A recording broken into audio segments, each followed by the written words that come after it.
Hello, everyone. I'm your host. I'm your host, Rudler, and welcome back to the Lost and Not Found podcast. This is episode 2, and the Lost and Not Found podcast is a beacon of hope for those feeling adrift in the sea of life. We delve into the stories of individuals who are at a crossroads, unsure of the path ahead. Our mission is to uplift, inspire, and remind you that tough times are just temporary. Join us as we navigate through these storms together, finding direction and purpose in the chaos. Remember, you may be lost, but you're not alone. And we're going to start off with a disclaimer. So please note that the content shared on the Lost and Not Found podcast is based solely on my personal opinions and experiences. I am not a certified professional or expert in the topics discussed. The podcast is intended to share my personal insights and should not be considered professional advice. If you require expert assistance or advice, I strongly recommend seeking help from a qualified professional in the relevant field. Thank you for Thank you for tuning in, and remember, this is a journey we're on together. Alrighty. So we're getting things started right now. 1 second. Excuse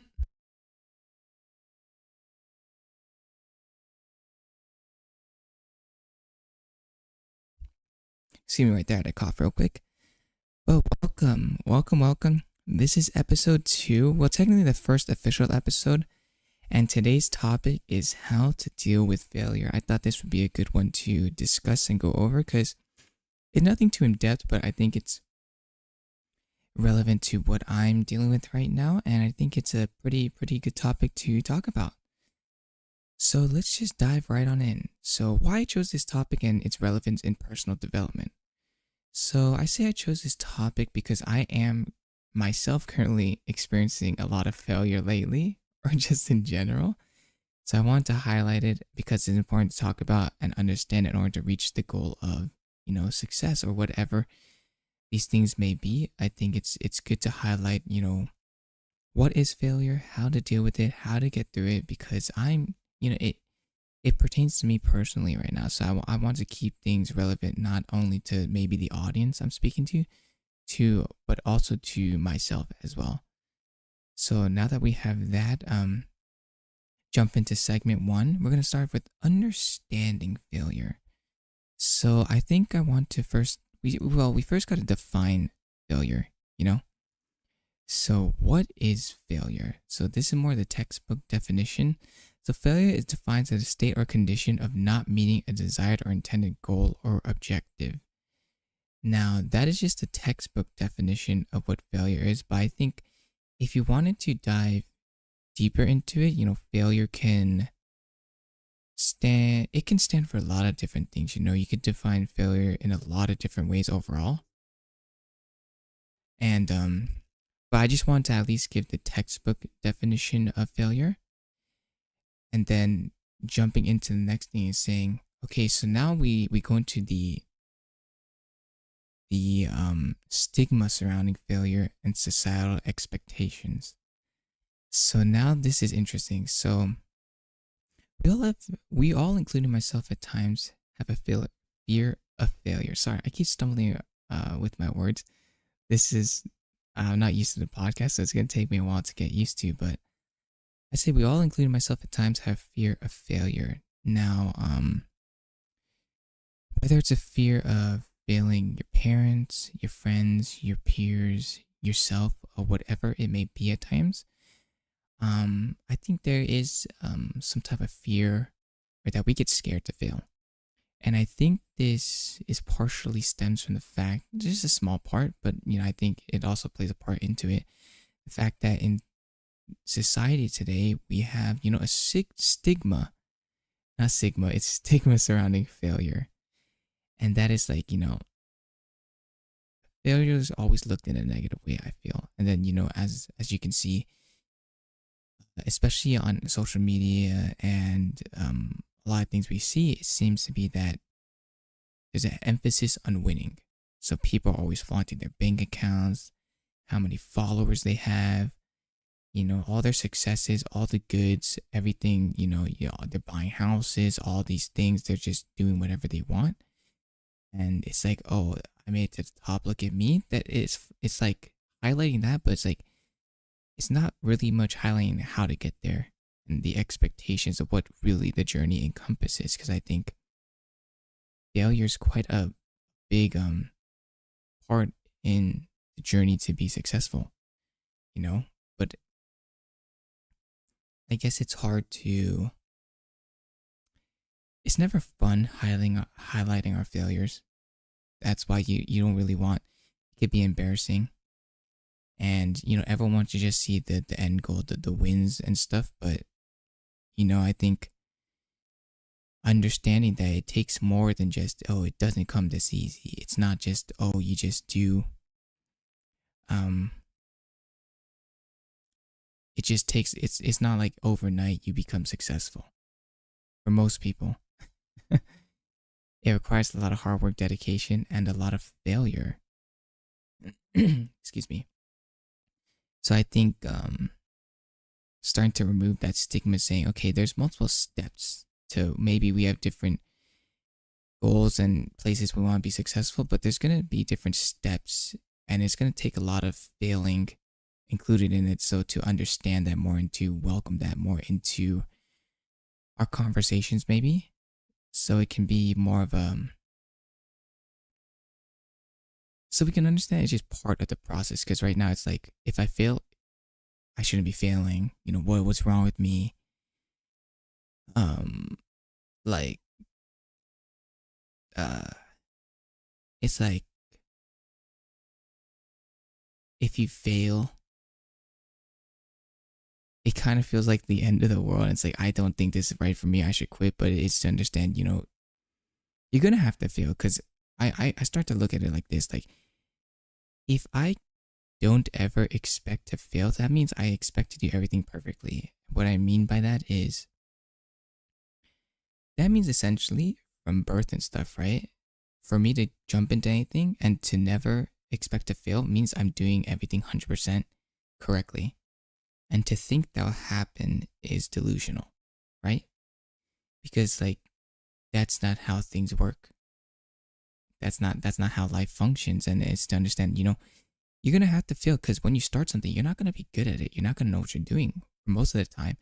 And there's gonna be times where things just don't work out. And this even happens at the highest levels. Let's say professional sports star, right? Even I'm saying even the highest level people go, they still have mistakes. They still mess things up. They still encounter hardships and failure even at their level. So it's to incorporate and understand, kind of start knocking down the stigma around it and saying, okay, failure is a part of life. Now that leads to segment number 2. I want to jump into that and saying, now, embracing failure.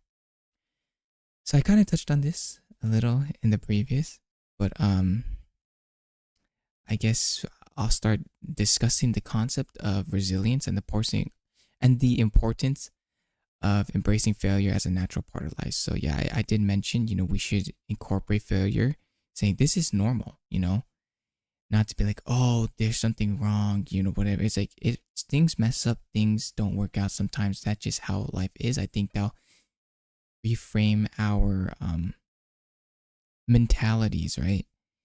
It reframes our mentalities to, make it so, okay, this is normal, so we're more inclined to move forward to reach our goals, because it's not so discouraging. Because I get very discouraged. Because me personally, I get very discouraged when I fail and stuff, and it's like, oh, this is not normal. I should be just succeeding, all this stuff, and then I just quit. But it's like, no, if I change my mindset and say this is part of the journey, then it becomes more manageable, and that's where resilience comes in. I think you can become more resilient. Everything becomes easier in a sense because you understand this all how things are supposed to go. That things aren't supposed to always go right. I do understand that that's normal. Makes it easier to digest and easier to I guess it makes it easier to process, so you're more inclined to continue. You know what I mean? I think that is important overall. And then so yeah, embracing the failure as a natural part of life is definitely important. It can also lead to you and I becoming more resilient, which then also we can pivot to the next topic, which is share strategies for reframing failure as an opportunity for growth and learning. Emphasize that setbacks can lead to valuable lessons and insights. Sorry, I'm reading out my notes out loud. So let's start with strategies to reframe failure as an opportunity for growth and learning. Yeah, so I think you can look at failure in a lot of different ways. You can look at failure as this is the end of the road type of thing, or you can see failure as, okay, this is a start to a new beginning. So if you reframe failure as, okay, this is not a loss, this is an opportunity to grow and learn, then it's not the end of the road for you. It's opening up new avenues and it's teaching new things. So some strategies to do that. See, that's the thing. I'm struggling with this too myself, but I think for sure the reframing is a start. And then starting small, maybe being open to trying new things and saying, okay, maybe point A didn't work, but let's try point B for this thing. And then keep chipping away at it and keep it very small so it's more contained, so the failure it's not huge failures you're encountering, it's maybe more manageable ones. And I think that would make the learning and growth process a lot easier. And then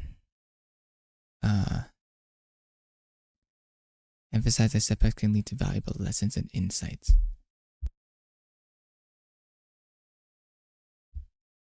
Okay, sorry about that. So yeah, they do lead. Once again, it's about the growth and learning, and you learn a lot of lessons from not getting it right the first time, and it can open up new ways to do things, because the more you try, the more you'll fail, but the more you'll have access to as knowledge wise and things. You're like, okay, that didn't work, I have more things. It enables you to try more things, so now you're learning. So it's small lessons. So through the whole thing, it's just small lessons, more and more and more, and it starts piling up. And it's actually like, if you think about it, it's just data collection. You're gathering more data. This is all benefiting you. Whether you may think it's useless or not, you now know. So whatever happens, at least you know now, compared to not doing it and not knowing anything. At least you know that worked or didn't work. And now that adds to your knowledge pool overall. And then highlight the benefits of learning from mistakes and how this process contributes to personal development. Yes, yeah, so sorry, this is I'm still processing a lot of this stuff right now, but the benefits of learning from your mistakes. I'm like, it's kind of right there in the writing that as I stated, it's all data. You get more knowledge. Yeah, that's how you learn. Because once again, if you're not failing, you're not trying, and then you can't be succeeding. Because if I, like my old mentality, it's like, okay, I got to get it right the first time. I'm essentially asking for it to be perfect, and I just know it off the bat. But the thing is, I don't know a lot of things. And if you don't know a lot of things, then you got to get out there and do, and get your hands dirty and try and be open to make mistakes, then learning from them. Because you don't just want to leave the mistakes. If you're just like that, okay, I made a mistake, I quit, I give up, it's not going to work out, then yeah, the mistake is serve no purpose essentially, right? But if you decide to take a mistake and learn from it, saying, okay, what did I learn from this area? How can I not do this again? Or how can I take this and move to a different area? Then you're growing and utilizing the mistake and not making use of it, you know? And that can count for personal development as well.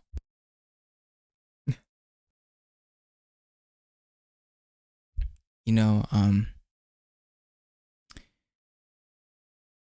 yeah.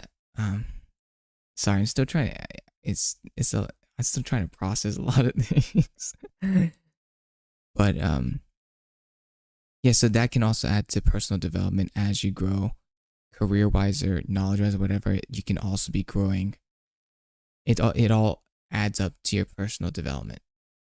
So let's go into segment number 3, which is bouncing back strategies for resilience.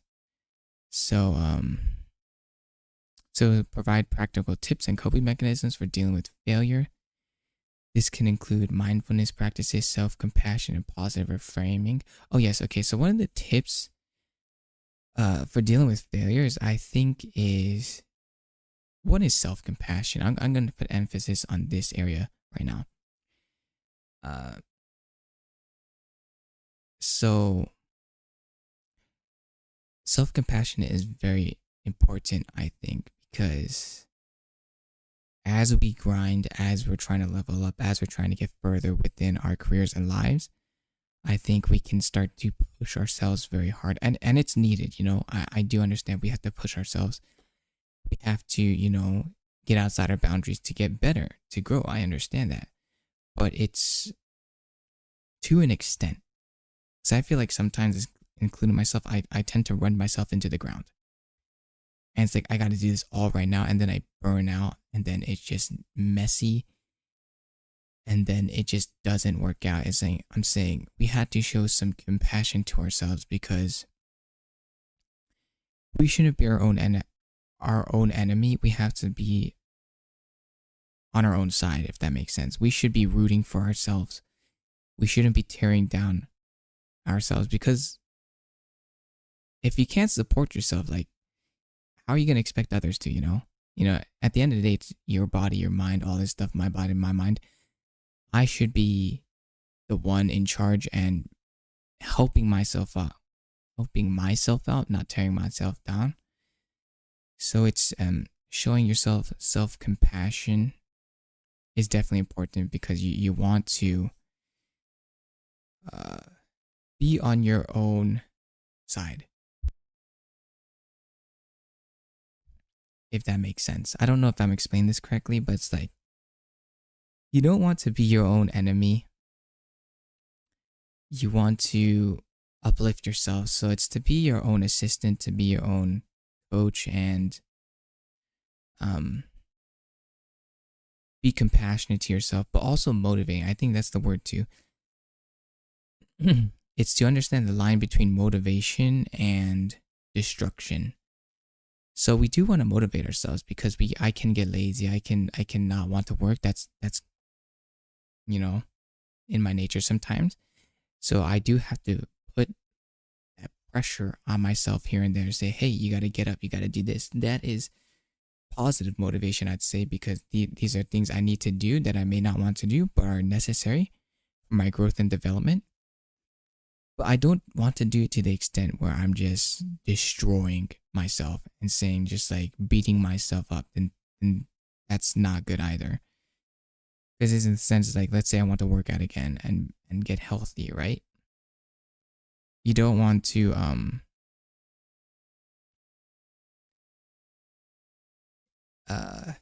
like, doing 1,000 push-ups a day is not gonna get you buff. Like, you're just like, I'm gonna do 1,000 push-ups in one sitting. You're just running yourself into, and you're like, I gotta do this all right now. I gotta get everything right now. It's like, you gotta slow down. You gotta run yourself into the ground. It's like that huge burst of adrenaline sometimes you feel, maybe it's really late at night. You're like, I want to make my change. I've seen those memes and stuff. I gotta change my life now. And then you just burn out, go crazy and whatever. Change takes a long time. And you're gonna have to do it consistently and daily. Saying, take your time with these things, and to just focus on being more consistent rather than rushing yourself and just doing bursts of energy one go and then just giving up. I think that's important. Sorry, I started to deviate a little. So to discuss the role of a support system and importance of seeking help when needed. Absolutely. So I think a support system is very key. Having people around you, friends, family, whoever it may be, that are cheering you on, always is a great motivator. And having people there for you is always great. And I know some people don't have it, may not have a support system or something. So that goes with having the self-compassion for yourself at least. Because if you have no one supporting you, at least you want to be supporting yourself. So be sure to do that. But also, I think also just going out and finding people. I think there's always people out there willing to help.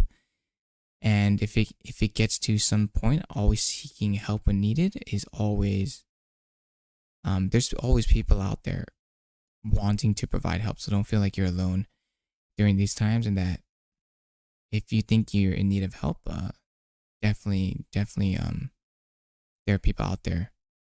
So you just got to go out there and ask.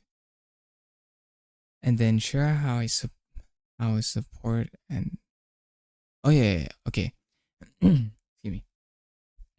So I wanted to touch on how I have my own support system. I have a great support system. I'm very fortunate to have a loving family, all these supportive friends, and how that motivates me is that I don't want to let these people down. So it's kind of like putting myself it's kind of saying, okay, Fruitler, you have all this support, you have all this thing, you're so fortunate, don't waste it. Because not everyone has this type of stuff. Not everyone has this support. Not everyone has these opportunities. So I don't want to waste it. So I can't be that scared to fail and not try, because if anyone has that ability to, it's me, because I have that luxury. So I got to work towards it and make sure it's not wasted. All right, sorry, I've been talking for a while.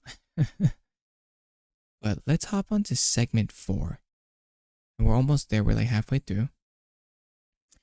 And this deals with success stories. So I'm going to highlight just some success stories. Now, these people are just some famous people and stuff. Now, I don't know their backgrounds or nothing, but I know, just want to touch on their successes and what they came through, because I think it's important to highlight. So let's first start off with Michael Jordan, basketball legend, if you don't know. And Michael Jordan is widely regarded as one of the greatest basketball players ever, and faced failure in his career. In his early career, actually, if you didn't know this, he didn't make his high school basketball team. And he used to, so even one of the greatest basketball players of all time didn't even make their high school basketball team. But that didn't stop him from becoming a great success in the NBA. Imagine if he just got cut and says, okay, you know what? They're right. It's not for me. Basketball's not for me. Then he would have never became Michael Jordan that he is today, but because he decided saying, you know what? This is not the end. I'm going to use this setback to motivate myself and work even harder. That's what he did. And now he's one of the greatest basketball players of all time, because he decided to take his failure and make something more of it. And then the second person.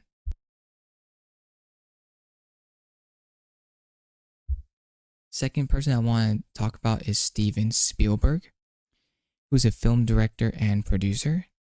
So Spielberg faced rejection from University of Southern California School of Cinematic Arts multiple times. So he got rejected multiple times from it. But that didn't deter him from pursuing his passion for filmmaking. So Spielberg's career is marked with films such as, you may know these, E.T., Jurassic Park, Schindler's List, and Saving Private Ryan, and many more. So he's a lot of versatility, and look at this lineup, some of the biggest movies you've ever heard of, right? And then, so he took those rejections from USC, Cinematic School of Art, and instead of saying, you know what, this isn't for me, I'm not good enough, whatever it may be, he said, you know what, I'm going to keep going. I'm going to keep pushing. I believe in myself. I think that I just need to keep on writing, keep on producing, keep on creating films. And now he's known for making some of the biggest, most impactful movies we've ever heard of. And then I think ending with this last one, Thomas Edison. It's so Thomas Edison's inventor, the light bulb, who failed over 10,000 times. 10,000 times. Can you imagine that? Now that's resilience. Before making the light bulb, and he quoted this, he says, "I've not failed, I've just found 10,000 ways that won't work." That's incredible. I love that quote so much. Because, see, it's the mindset, it's this perspective he has. He's saying, it's not failure. It's just 10,000 ways that won't work. So he's like, it's just learning. It's just learning. And this is part of the process. Can you imagine if he stopped at 9,999? Obviously, I don't know how accurate the numbers is, right? But it's like it's saying he did a lot. He did a lot, and instead of giving up, it just constantly going and trying to figure it out. If changing that perspective, saying, how can we figure this out, instead of saying, oh, I think this is the end of the road, is very important. So all these people encountered a lot of failures before finding their success. All right, so I think we're going to do our conclusion now. I don't think anyone's here listening in, but that's fine. But thank you so much for joining me today on the Lost and Not Found podcast. We've delved into a topic that resonates with each one of us, how to deal with failure. As we wrap up this episode, let's recap some key takeaways. So we explored different facets of failure, understanding that it's not a dead end, but rather a crucial part of our journey. Embracing failure can be the catalyst for growth, pushing us to learn, adapt, and ultimately succeed. The success stories we've shared from the likes of Thomas Edison to Spielberg remind us that setbacks are not roadblocks but stepping stones to greatness. As Edison once said, "I have not failed, I've just found 10,000 ways that won't work." I want to express my gratitude to each one of you for being part of this conversation on the Lost and Not Found podcast. Your stories, questions, and reflections contribute to the richness of our community. Even though there's no one really here right now, I still am very grateful. As we close this chapter on failure, I encourage you to share your thoughts, experience, or any questions in the comments or our community platform. Your voice matters, and your insights can be the encouragement someone else needs. So feel free to share in the comments down below. Looking ahead, we have some exciting topics lined up for future episodes of the Lost and Not Found podcast, but I'm always eager to hear what you want to explore together. Feel free to reach out with your suggestions or feedback. Remember, failure is not the end. It's a chapter in your story. Keep pushing forward, keep learning, and most importantly, keep going. Thank you for being part of the Lost and Not Found podcast. Until next time, take care, stay inspired, and keep moving forward. Thank you all so much, and have a great rest of your day. Bye-bye now.